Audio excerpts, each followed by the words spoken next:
Hello नमस्कार, मैं नील सक्रावा। कक्षा 12 के सिलेबस में हम डे 1 टू 5 125 में और नेक्स्ट टॉपिक पर क्या होती धारा चल रहा है हमारा चैप्टर। नेक्स्ट टॉपिक उसमें ट्रांसफार्मर में पढ़ेंगे कि ट्रांसफार्मर क्या होता है, क्या काम करता है, कितने प्रकार के होते हैं, सिद्धांत क्या है, बनावट क्या है और फिर इसके डेराइव जो इसके रिलेशन है वो क्या है और फिर इसका उपयोग क्या है। फिर ट्रांसफार्मर में हानियां कौन सी होती है, ये सारी छोटी छोटी बातें 6-7 बातें, इनमें से शॉर्ट क्वेश्चन पूछ लिया जाता है एग्जाम के अंदर। शॉर्ट क्वेश्चन तो शॉर्ट क्वेश्चन के लिए इम्पोर्टेंट है ये, इसलिए आप इनको टुकड़ों में ध्यान रखें भी। आप ये भी हमें ट्रांसफार्मर आ गया तो पूरा अपना शुरू से लास्ट तक आपको अलग अलग पार्ट पता होना चाहिए। ट्रांसफार्मर किस सिद्धांत पे काम करता है ये हमें पता होना चाहिए। ट्रांसफार्मर कितने प्रकार के ये पता, 4 बजे। अब देखो इसके अंदर सबसे पहले ट्रांसफार्मर क्या है। ट्रांसफार्मर एक ऐसी युक्ति है जो प्रत्यावर्ती निम्न धारा की उच्च वोल्टता को उच्च धारा की निम्न वोल्टता में कन्वर्ट कर सकते हैं। ये उच्च धारा निम्न धारा, इसमें कंफ्यूज नहीं होना है, ये हम जब डेराइव करेंगे तो हम सिद्ध कर देंगे क्या है। तो निम्न धारा की निम्न प्रत्यावर्ती धारा की उच्च वोल्टता को किसमें बदलता है, उच्च धारा की निम्न वोल्टता। यानी डायरेक्ट ये नहीं है कि वोल्टता ही चेंज हो जाएगी, करंट भी चेंज होगा। हम ये बात करेंगे कैसे होगा ये सारी बातें। तो ये सीधा सिंपल ऐसे लिख देते हैं, टेंशन भी रहता है ये शायद टॉपिक, तो उसमें तो ये बता देते हैं उच्च प्रत्यावर्ती वोल्टता और निम्न प्रत्यावर्ती वोल्टता में और निम्न एसी वोल्टेज को उच्च एसी वोल्टेज में कन्वर्ट करने में ट्रांसफार्मर का उपयोग किया जाता है। तो ऐसा नहीं है भाई सीधा ही 200 वोल्ट को 400 वोल्ट में बदल दे तो वो तो एनर्जी क्रिएट होगी और एनर्जी क्रिएट नहीं की जा सकती, ऊर्जा उत्पन्न नहीं किया जा सकता। तो ऐसे तो अगर मान लो 200 400 में बदल जाएगा तो फिर 400 वोल्ट की क्या जरूरत है, फिर 200 के बदलते रहे, 200 उसी का फिर आगे से आगे यूज करते रहे, ऐसा संभव नहीं है। उसके साथ करंट को चेंज करना पड़ता है। करंट जब कम है तब वोल्टेज को, यानी वोल्टेज हाई कर रहे हैं तो करंट कम हो जाएगा और वोल्टेज लो कर रहे हैं तो करंट हाई हो जाएगा। ये दोनों चीजें एक साथ चेंज होगी। शक्ति यानी टोटल एनर्जी जो है टोटल वो चेंज नहीं होगी, ठीक है। वोल्टेज चेंज किया जा सकता है। तो जहां वोल्टता उच्च होगी वहां धारा कम हो जाएगी। हम ये सिद्ध करेंगे कि दोनों व्युत्क्रमानुपाती होते हैं। तो इसलिए लिखते हैं ये, इसलिए पूरा लिखें तो ये इस तरह से लिखना चाहिए इसको, निम्न प्रत्यावर्ती धारा की उच्च वोल्टता को उच्च धारा की निम्न वोल्टता में बदला जा सकता है। और दूसरा यानी उच्च वोल्टता को निम्न वोल्टता में, और ये दूसरी बात करते हैं निम्न वोल्टता को किसमें, उच्च वोल्टता में। अब यहां निम्न वोल्टता की धारा क्या हो जाएगी, उच्च प्रत्यावर्ती धारा की निम्न वोल्टता को निम्न धारा की उच्च वोल्टता में कन्वर्ट किया जा सकता है। तो सिंपली कह सकते हैं क्या करता है, वोल्टेज को हाई लो करने का काम करता है ट्रांसफार्मर। एक बात तो ये। दूसरी बात, ट्रांसफार्मर 2 प्रकार के होते हैं, 2 प्रकार के होते हैं। एक होता है ऊंचाई स्टेप अप ट्रांसफार्मर, दूसरा होता है अपचाई स्टेप डाउन ट्रांसफार्मर। अप का मतलब हाई कर देता है वोल्टेज को, डाउन का मतलब डाउन कर देता है, कम कर देता है वोल्टेज। तो 2 प्रकार के होते हैं ट्रांसफार्मर, 2 प्रकार के होते हैं। एक होता है ऊंचाई, दूसरा होता है अपचाई। इसको कहते हैं स्टेप अप,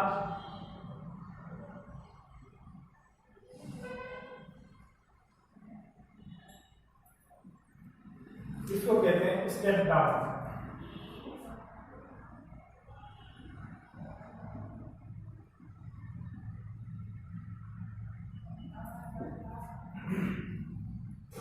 स्टेप अप क्या करता है, ये वाला पार्ट है, यहीं से पकड़, यहीं से ले लेता, सॉरी उच्च वोल्टता को निम्न में कन्वर्ट करता है। ये सेकंड पार्ट जो है ये वाला जो पार्ट है वो तो है ये और ये ऊपर वाला जो पार्ट है वो है। तो ये बात आपको इसमें लिखनी है। वापिस अगर नोट्स बनाते समय हम प्रकार लिखे हुए 2 प्रकार के होते हैं, ऊंचाई क्या होता है, ऊंचाई क्या होता है। तो ऊंचाई क्या करते हैं कि निम्न वोल्टता को, कौन सी, उच्च धारा की, यहाँ लिख देता हूं मैं, उच्च प्रत्यावर्ती उच्च एसी की निम्न वोल्टता को उच्च धारा की, निम्न धारा की उच्च वोल्टता में कन्वर्ट कर देता है। और अपचाई क्या करता है, उल्टा कर देता है, हाई को लो कर देता है। तो उच्च वोल्टता को निम्न वोल्टता में कन्वर्ट कर देता है। इनकी कंस्ट्रक्शन में थोड़ा सा अंतर रहता है। 2 कुंडलियां होती हैं, इनमें भी बनावट में बात करेंगे। ये ट्रांसफार्मर का सिंबल है, एक प्राइमरी कॉइल होती है, एक सेकेंडरी कॉइल होती है। ये प्राइमरी कॉइल है जहां इनपुट देते हैं, जहां आउटपुट लेते हैं वो सेकेंडरी कॉइल होती है। इसलिए इसको प्राथमिक कुंडली कहते हैं, इसको द्वितीय कुंडली कहते हैं। बीच में 2 लाइनें लगा देते हैं, ट्रांसफार्मर का सिंबल है। इस तरह से व्यक्त किया जाता है। इधर देखो कम वोल्टेज है, कम फेरों की संख्या है तो कम विद्युत वाहकबल होगा, इधर फेरों की संख्या ज्यादा होगी तो ज्यादा विद्युत वाहकबल होगा। फैराडे के नियम में हम पढ़ चुके ये बात, E = -N d∅dt। फ्लक्स में परिवर्तन की दर के समानुपाती होते हैं और फेरों के जितने ज्यादा फेरे उतने गुणा हो जाते हैं। इसलिए जहां ऊंचाई ट्रांसफार्मर है वहां आउटपुट में नंबर ऑफ टर्न्स ज्यादा होते हैं, जहां अपचाई है वहां नंबर ऑफ टर्न्स कम होते हैं। इसका मतलब इसमें अगर फेरों की संख्या Np कहें, ये हम सीधी भी करेंगे बात को, Ns कहें तो यहाँ क्या है, यहाँ Ns > Np। दूसरा इधर उल्टा हो जाएगा,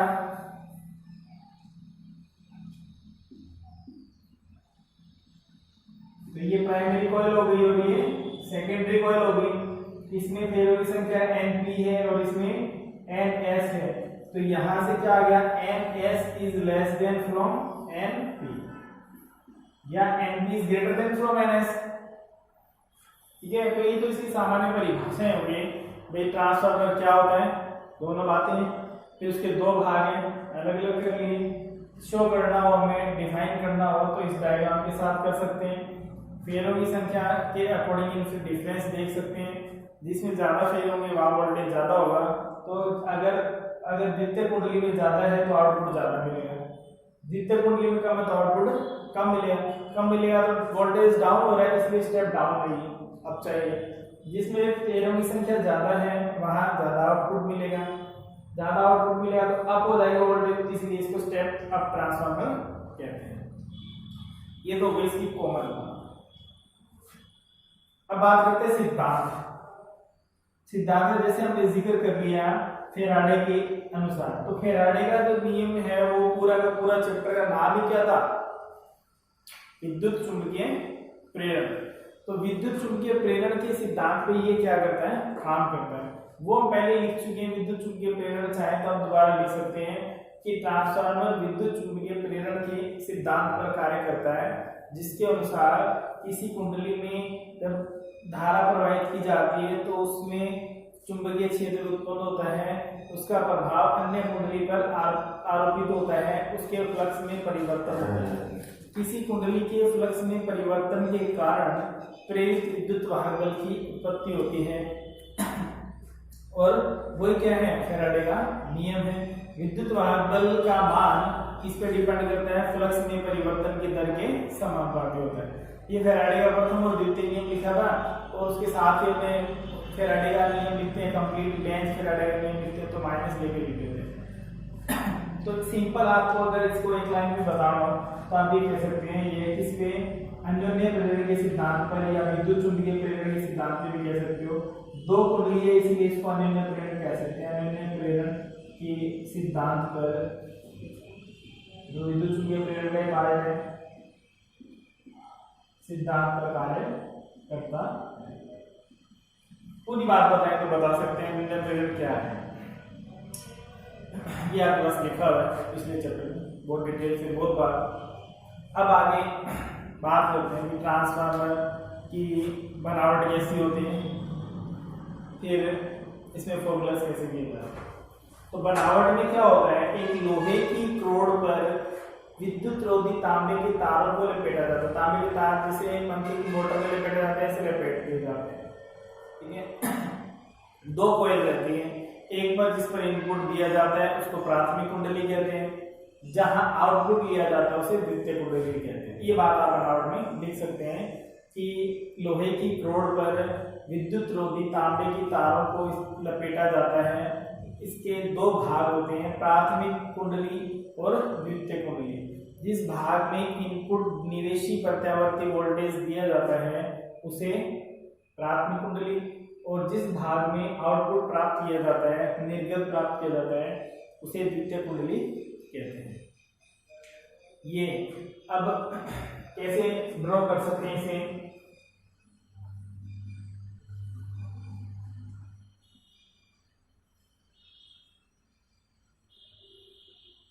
ये ट्रांसफार्मर,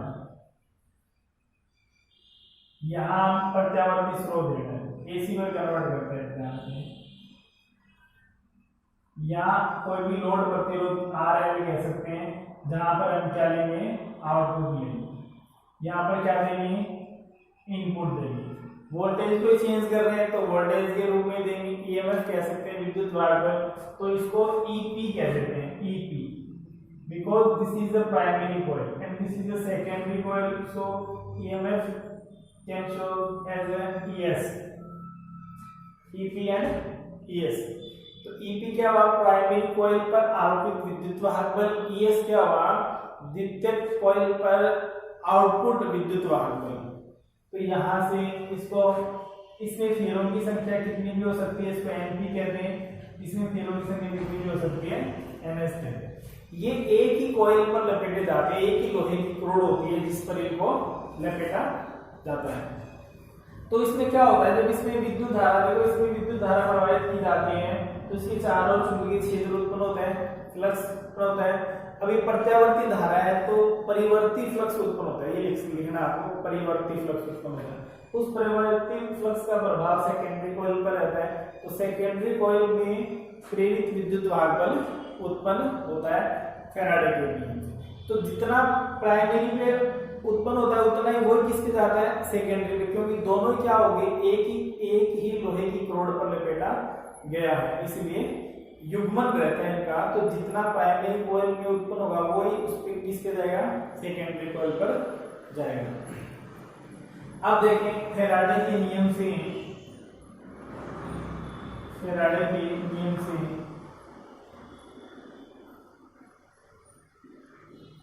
प्राथमिक कुंडली पर विद्युत वाहक क्या है, EP है, EP equal to -NP dφ/dt। द्वितीय कुंडली पर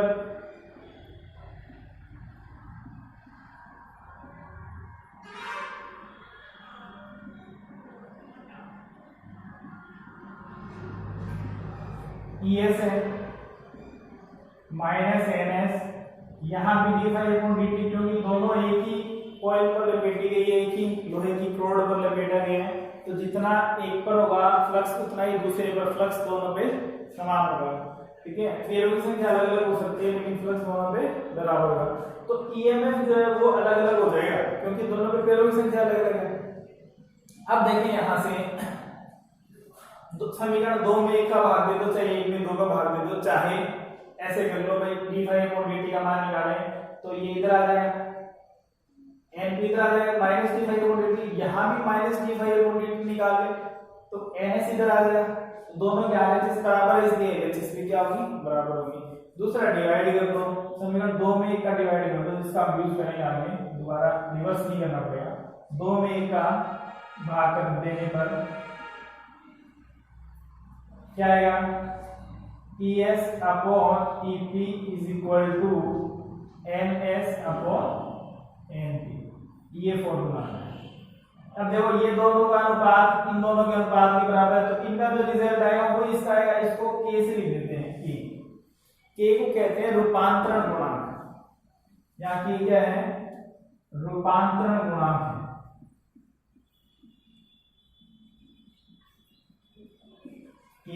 रूपांतरण गुणांक।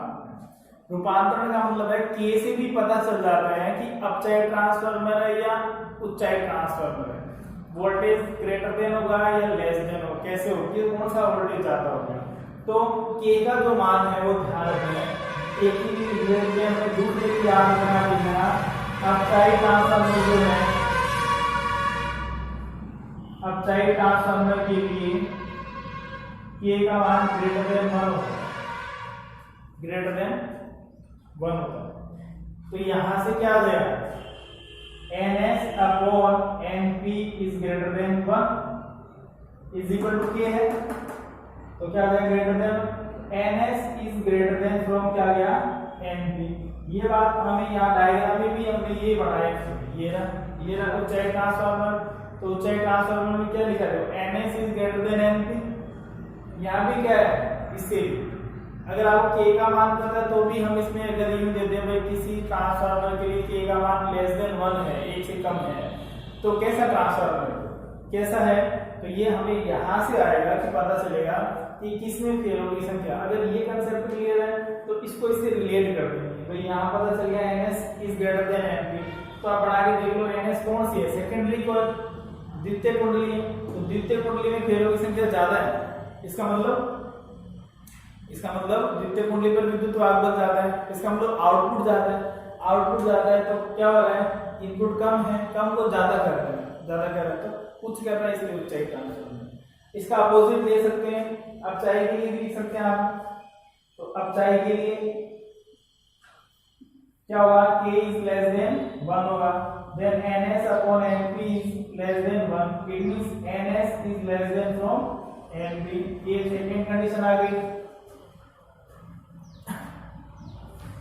सेकंड कंडीशन आ गई कि अपचाई ट्रांसफार्मर के लिए क्या होगा, अपचाई ट्रांसफार्मर के लिए ns का जो मान है वो np से कम होगा, यानी np का मान ज्यादा होगा। तो प्राइमरी में अगर फेलों की संख्या ज्यादा है तो प्राइमरी का मान ज्यादा होगा, यानी इनपुट ज्यादा होगा, तो आउटपुट कम मिलेगा, कम मिलेगा तो क्या हो रहा है, क्या हो रहा है,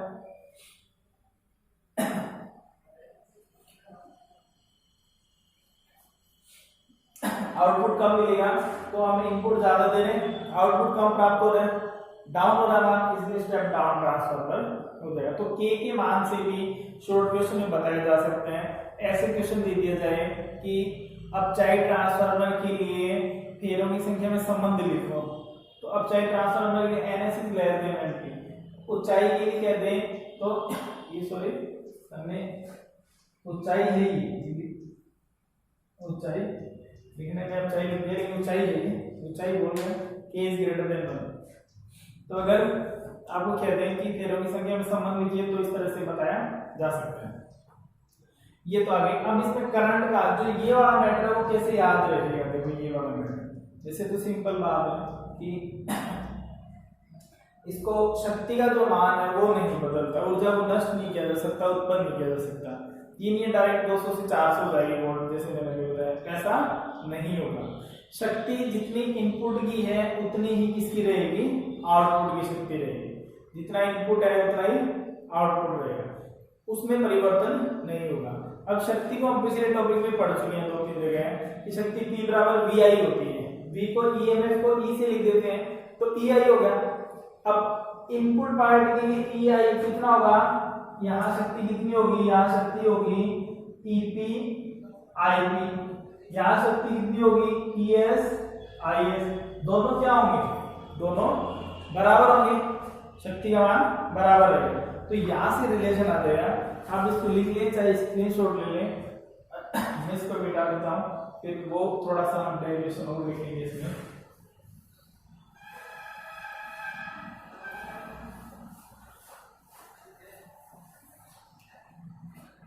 तो यहां से निवेशी शक्ति क्या है, EP IP, और निर्गत शक्ति ES IS क्या होगा, निवेशी शक्ति जो है वो बराबर होगी निर्गत शक्ति के। तो EP IP is equal to ES IS. हम उसी फॉर्म में कन्वर्ट कर रहे थे, EP IS EP ES upon EP इसी फॉर्म में, तो इसी के बराबर पता चल जाएगा क्या आएगा। तो ईएस इधर है, ईपी को इधर ले लो, तो ईएस अपॉन ईपी वही आ गई, तो अच्छे से आईएस को इधर ले आओ, तो क्या आ गया आईपी अपॉन आईएस। इसका मतलब देखो आईपी प्राइमरी का जो करंट है वो प्राइमरी की विद्युत वाहक बल के व्युत्क्रम मान पाती है, उल्टा है। इसीलिए हमने यहाँ क्या लिखा था, उच्च धारा है तो वोल्टता निम्न होगी, निम्न धारा है तो वोल्टता उच्च होगी, ठीक है। उसके कारण ही वोल्टेज चेंज होगा, न कि वोल्टेज प्रोड्यूस होगा। तो यहाँ से हम क्या लिख सकते हैं, यहाँ से क्या पता चल गया कि ई का जो मान है वो व्युत्क्रम मान पाती है आई की, अतः वोल्टता का मान धारा के व्युत्क्रम मान पाती होता है। ये बात आप लिख सकते हो कि प्रतिवर्ती विद्युत वाहक बल का मान धारा के व्युत्क्रम मान पाती होता है। अब यहाँ से इस ये वैल्यू देखो किसके बराबर है, आईपी अपॉन आईएस के बराबर है। तो एक फॉर्मूला इस समीकरण को दे देते हैं 3 नंबर और इसको दे देते हैं 4 नंबर। 3 व 4 से एक साथ ही लिख सकते हैं, न्यूमेरिकल में यूज हो जाता है ये बात कभी कभी, तो ध्यान रखिए इसमें। ES upon EP is equal to NS upon NP। अब ES अपॉन EP लिखा हुआ है, ये तो ES अपॉन EP है, इसी के बराबर है, इज इक्वल टू क्या देगा IP upon IS is equal to क्या गया ये। अब ये एक बेसिक इक्वेशन आ गई जो बहुत इंपॉर्टेंट इक्वेशन है। यानी न्यूमेरिकल अगर आपके पास ट्रांसफार्मर से रिलेटेड आते हैं तो ये एक रामबाण इक्वेशन है। कुछ भी आपको नहीं पता हो, लेकिन ये इक्वेशन अगर आपको पता है तो इससे आने वाला प्रत्येक न्यूमेरिकल सोल्व हो जाएगा, कोई भी आते से कोई भी। आपको देखो विद्युत वाहक बल और फेरों की संख्या में रिलेशन दे रखे हैं, तो ये दोनों काम आ जाएंगे। फेरों की संख्या और विद्युत धारा में रिलेशन दे रखा है तो ये काम आएंगे। विद्युत वाहक बल और फेरों की संख्या में दे रखा है तो ये काम आ जाएगा। के के साथ करंट का इक्वेशन दे रखे हैं, रिलेशन तो काम आ जाएगा। फेरों की संख्या दिया जाता है दोनों, ये इसका के साथ दे रखा है तो ये काम आ जाएगा। रूपांतरण गुणांक कहते हैं, इसे ध्यान रखें। ईपी और ईएस अपॉन ईपी का इसके साथ दे रखे हैं तो ये काम आ जाएगा। तो हर रिलेशन जो भी आएंगे वो उसके लिए इक्वेशन बहुत महत्वपूर्ण है। अगर आपको ये याद है तो डेफिनेटली न्यूमेरिकल गलत नहीं होगा कभी भी। बोर्ड एग्जाम में जो भी न्यूमेरिकल आते हैं सारे फॉर्मूला बेस्ड न्यूमेरिकल आते हैं। अगर आपको फॉर्मूलाज याद है तो कोई दिक्कत नहीं आएगी। लास्ट टाइम बोर्ड एग्जाम में जितने भी न्यूमेरिकल आते हैं टोटल फॉर्मूला बेस्ड न्यूमेरिकल पूछे जाते हैं। अगर आपको फॉर्मूला ध्यान है तो डेफिनेटली क्वेश्चन आपसे हो जाएंगे। ये इसकी लगभग सारी बातें आ गई है इसके अंदर, इससे हम सोल्व कर सकते हैं। दक्षता और होती है दक्षता, एफिशिएंसी ऑफ ट्रांसफार्मर पूछिए तो इससे न्यूमेरिकल में इसका यूज होता है। नीटा से लिखते हैं इसे, कार्बन फिर आता है 11वीं क्लास में, याद है इसे नीटा। निर्गत शक्ति और निवेशी शक्ति का जो अनुपात होता है वही हमेशा दक्षता बताता है कि ये इनपुट से आउटपुट प्राप्त करने की इसकी एफिशिएंसी कितनी है, कितना सक्षम है ये ट्रांसफार्मर। तो निर्गत शक्ति बटे निवेशी शक्ति, तो क्या आएगा ES IS upon EP IP, और प्रतिशत में लिखे तो क्या कर दो गुणा 100 कर दो, ये क्या आ जाएगा प्रतिशत मान दे मीटर। आदर्श ट्रांसफार्मर की बात करें तो आदर्श का मतलब होता है जितनी शक्ति इनपुट की है उतनी आउटपुट की। नॉर्मली क्या होता है कुछ ना कुछ प्रतिरोध होता है, कुंडली का भी प्रतिरोध है, उसमें तार लगाएंगे उसका भी प्रतिरोध है, लोहे की प्रोड है उसका भी, तो कुछ ऊर्जा की हानि हो जाएगी, पूरी की पूरी नहीं पहुंचती है, ठीक है। ये ट्रांसफार्मर में होने वाली हानियां हैं 2-3। भंवर धाराएं हमने पढ़ी थी, भंवर धाराएं उत्पन्न होती है जिससे गर्म हो जाता है ट्रांसफार्मर की प्रोड, तो उससे भी क्या हो जाती है हानि हो जाती है, एनर्जी उसको गर्म करने में खर्च हो गई तो पूरी एनर्जी उधर ट्रांसफर नहीं हुई। तो 100% जो है वो कोई भी ऐसा ट्रांसफार्मर नहीं है 100% इनपुट को 100% आउटपुट में कन्वर्ट कर दे।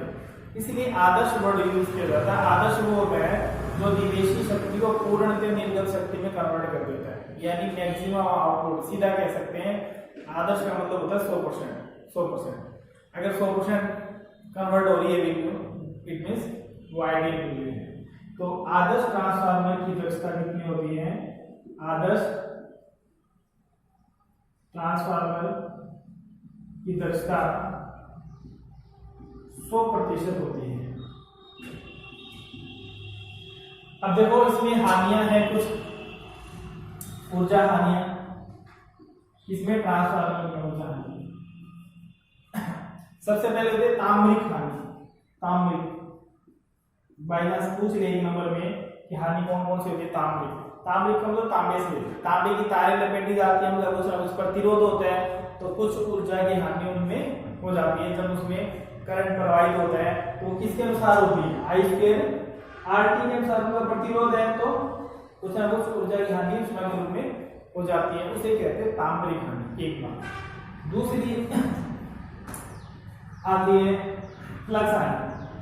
हमने कहा कि जितना फ्लक्स प्राइमरी पे होता है उतना ही सेकेंडरी पे, तो इनका युग्मन सही नहीं हो पाता है, इनकी जो व्यवस्थित लपेटा जाता है उस व्यवस्था में थोड़ी बहुत गड़बड़ रहती है, उस गड़बड़ के कारण फ्लक्स भी पूर्णतः दूसरी कॉइल पर नहीं पहुंचते हैं, इसलिए फ्लक्स की भी हानि होती है, जिसे फ्लक्स हानि कहते हैं। सिंपल ये कह सकते हैं कि प्राथमिक कुंडली का पूर्णतः फ्लक्स द्वितीयक कुंडली तक नहीं पहुंचता है, यानी बराबर एग्जैक्ट बराबर नहीं होते, इसे फ्लक्स हानि कहते हैं। इसके अलावा इसमें भंवर धाराएं की हानि, भंवर धाराओं की हानि। तो भंवर धाराएं हमें पता है कि कोई भी लोहे की प्रोड है तो उसमें भंवर धाराएं उत्पन्न होती हैं, जिसके कारण भी इसमें ऊष्मा उत्पन्न होती है और ऊष्मा के रूप में ऊर्जा की हानि हो जाती है, तो उसके कारण भी पूर्णतः शक्ति पूर्ण आउटपुट में नहीं जा पाती है। तो ये कुछ हानियां हैं जो ट्रांसफार्मर में होती है। एक बात और है, ट्रांसफार्मर का जो उपयोग है वो लंबी दूरी तक वोल्टेज को पहुंचाने में किया जाता है। पावर हाउस से फिर घरों में आते हैं तो उसके बीच में ट्रांसफार्मर लगा जाता है, डीपी कहते हैं हम उसको, ट्रांसफार्मर लगाया जाता है, उससे फिर अपने घरों में बिजली पहुंचती है, वोल्टेज पहुंचता है। अब ऑपरेशन में क्या दिक्कत आती है, कैसे किया जाता है, उस पर भी थोड़ी सी चर्चा कर लेते हैं, बाई चांस कभी यूज हो जाए तो ध्यान रखें आप कि देखो ट्रांसफार्मर से पहले पावर हाउस से बिजली ट्रांसफार्मर में पहुंचेगी, ट्रांसफार्मर उसको डाउन करेगा, फिर अपने पास भेजेगा। कहते हैं 11,000 की लाइन है, लेकिन अपने को 200 वोल्ट आती है, 220 वोल्ट आती है घरों में, तो कैसे कन्वर्ट किया जाता है। देखो जो हानि होती है, ऊष्मा की हानि होती है, वो किस पे डिपेंड करती है, आई स्क्वायर आर टी। इसका मतलब मेनली किस पे डिपेंड कर रही है, आर पे डिपेंड कर रही है। तो अगर प्रतिरोध का मान कम रखा जाए तो हानि कम होगी तो ज्यादा शक्ति आगे ट्रांसफर हो जाएगी। तो पावर हाउस से जब बिजली जाती है तो उनकी वायर मोटी बनाई जाती है। क्वेश्चन ये पूछ लेते हैं कि जो मेन लाइन होती है उनकी जो तार है उसकी मोटाई ज्यादा रखी जाती है, क्यों रखी जाती है, इसको मिटा देते हैं।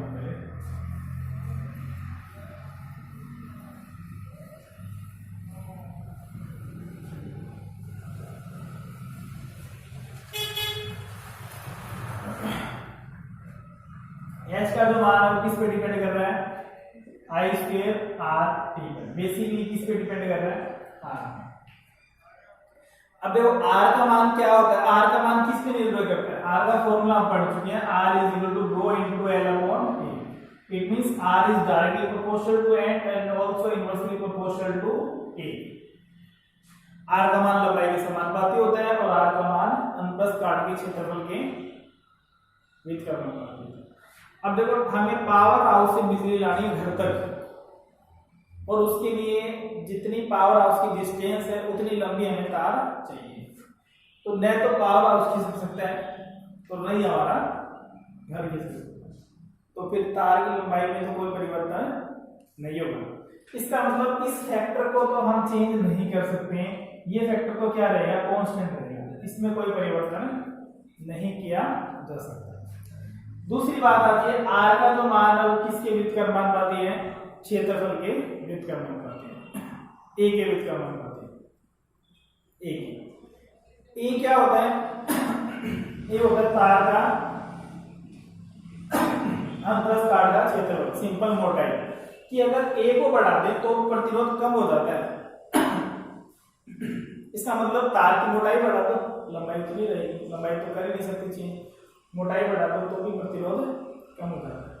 इसका मतलब फिर इसलिए क्या किया जाता है, इसीलिए सिंपल अगर ये प्रेषण की बात करें, ट्रांसफार्मर के द्वारा वोल्टेज वोल्टता का प्रेषण कैसे किया जाता है, तो पावर हाउस से जो लाइन डाली जाती है उनकी मोटाई ज़्यादा रखी जाती है, क्योंकि प्रतिरोध का मान अनुप्रस्थ काट के क्षेत्रफल के व्युत्क्रमानुपाती होता है। मोटाई बढ़ाने से, तारों की मोटाई बढ़ाने से प्रतिरोध का मान कम हो जाता है, जिससे उनमें होने वाली ऊर्जा की हानि कम हो जाती है और कम ऊर्जा हानि के द्वारा उनको आगे भेजा जाता है ट्रांसफार्मर से। अब भेजा जाता है हाई वोल्टेज को, अब उतना तो हमें चाहिए नहीं, इसीलिए आगे क्या किया जाता है, आगे फिर ट्रांसफार्मर का यूज किया जाता है और ट्रांसफार्मर क्या करता है, उस हाई वोल्टेज को इसमें लो वोल्टेज में कन्वर्ट कर देते हैं। यहाँ क्या होता है, यहाँ उच्च वोल्टता होती है, उच्च वोल्टता होती है और निम्न धारा होती है। यहाँ क्या होता है, निम्न वोल्टता हो जाती है और उच्च धारा हो जाती है, और फिर इसके बाद इसको कहाँ भेजा जाता है, घरों में जितनी आवश्यकता के अनुसार 200-220 वोल्ट के आसपास जो सप्लाई है वो भेज देता है। तो ये ट्रांसफार्मर से संबंधित मुख्य बातें हैं, इनको लिख लिया, आप समझ लें ध्यान से। इनके नोट्स भी मैं बना रहा हूँ, बाद में आपको देखेंगे पीडीएफ भी अवेलेबल करवा दी जाएगी साथ में। और दूसरा ये रिटर्न नोट्स जो है वो एक इसमें मैं नंबर भी देता हूँ, एक शॉप का नंबर है, वहाँ से आप भी ले सकते हैं। फर्स्ट पार्ट चैप्टर संख्या 1 से 8 तक कंप्लीट तैयार हो गए, वहाँ भी दिए गए हैं। और 11वीं क्लास के भी फर्स्ट बुक जो नया एनसीईआरटी का सिलेबस आया है उसके अनुसार एक किताब पूरी तैयार करके वहाँ मेरे द्वारा लिखकर दे दी गई है। तो फोटो कॉपी करके ऑल राजस्थान जहाँ पर भी चाहिए वहाँ आपको भेज देते हैं, तो आप उनसे मंगवा सकते हैं, फोटो कॉपी करवा के वो आपको प्रोवाइड करवा देते हैं। ये भी अभी चल रहा है प्रोसेस, इसमें थोड़ा टाइम लगेगा, जब ये कंप्लीट हो जाएगी तो आपको बता दिया जाएगा। तो आप ये जो बुक है सेकेंड पार्ट चैप्टर संख्या 9 से 17 तक वो भी आप मंगवा सकते हैं। बाकी नोट्स खुद बनाएं तो और भी ज़्यादा बढ़िया रहेगा, जिससे आपको लिखने की प्रैक्टिस हो जाएगी और गलतियाँ होने की संभावनाएं कम हो जाएगी। तो आप इसको पढ़ें, रिवाइज करें और साथ साथ सोल्व कर लें। बाकी बातें नेक्स्ट क्लास में करेंगे। Thank you.